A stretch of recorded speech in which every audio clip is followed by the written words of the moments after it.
exercises from the program that we've been doing, from the Masters Hammer and Chisel. Yeah. Today we were doing hammer conditioning. So we wanted to start off by showing you one of the exercises we did today. Yeah, it's called the Renegade Upright Row. The Burpee Renegade Upright Row. So I'm going to use my 10-pound weights to do this one. Jordan usually uses his 15. What we do is we start by jumping down into a burpee with our hands on the weights and jumping our feet back out.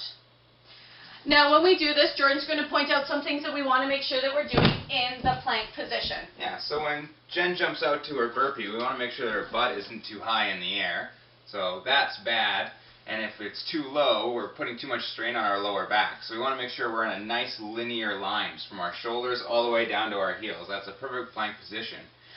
We also want to make sure that our hands are directly under our shoulders. Yes, that gives us a good stable base, and our feet are about shoulder width apart. That gives us a really nice stable burpee, because what we're going to be doing is going up onto one arm at a time as we row our arms. So we want to make sure our base is extremely stable on our lower legs.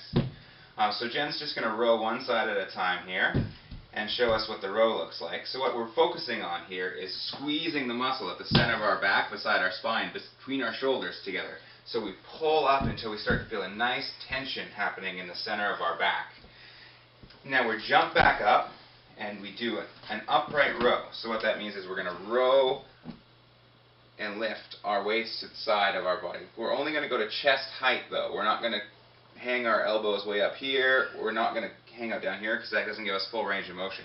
We row all the way from our thighs up to our chest. And you always want to make sure that your elbows are above your wrists. Okay, so Jordan and I are going to demonstrate 5 reps of this. All right, let's do it. All right. Okay.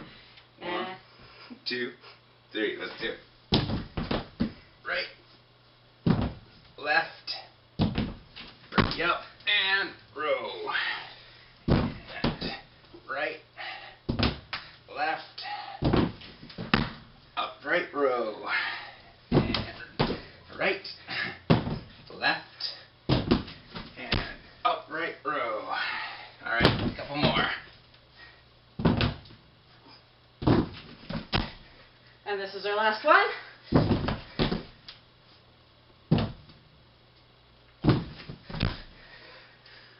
Whew, that's a good workout. All right, so continuing on with our plank position, we're going to be doing a plank tap. We're going to do the plank raise tap crunch. Plank raise tap crunch. I can never get these names straight. Do you want to explain it? Yeah, I'll demo this one. Why don't I demo this one and you can explain. All right. So I'm going to get down into the plank position here. So the exact same position we were talking about before. Again, make sure that your butt is not too high, it's not too low, and that your hands are directly under your shoulders.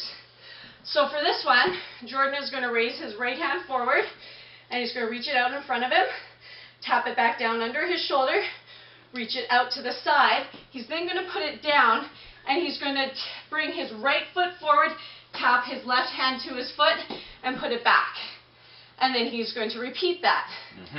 Now, if this is too hard for you, you might need to modify it.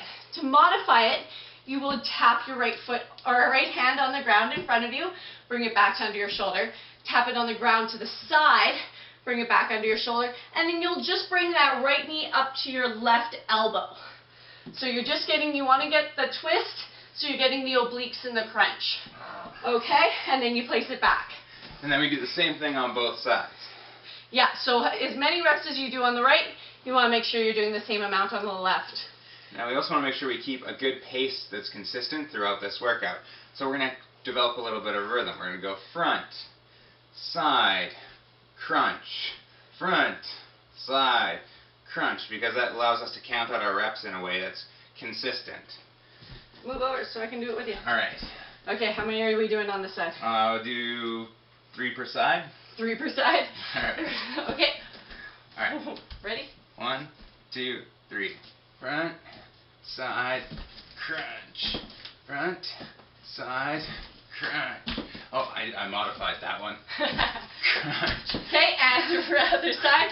5, 6, 7, 8. 1, 2, I went the wrong foot. I'm doing well. And side crunch. I went the wrong side again. My brain is not working today, apparently. It's good to make sure that you at least step through it so you can coordinate your body before you start, so then when you actually go to do it, you know what you're doing. That's true. Apparently I'm uncoordinated today. But there you go. There's a couple exercises that you can take home and try. And if you have any questions, shoot us a question on our page. Thanks, guys. Thanks, you guys.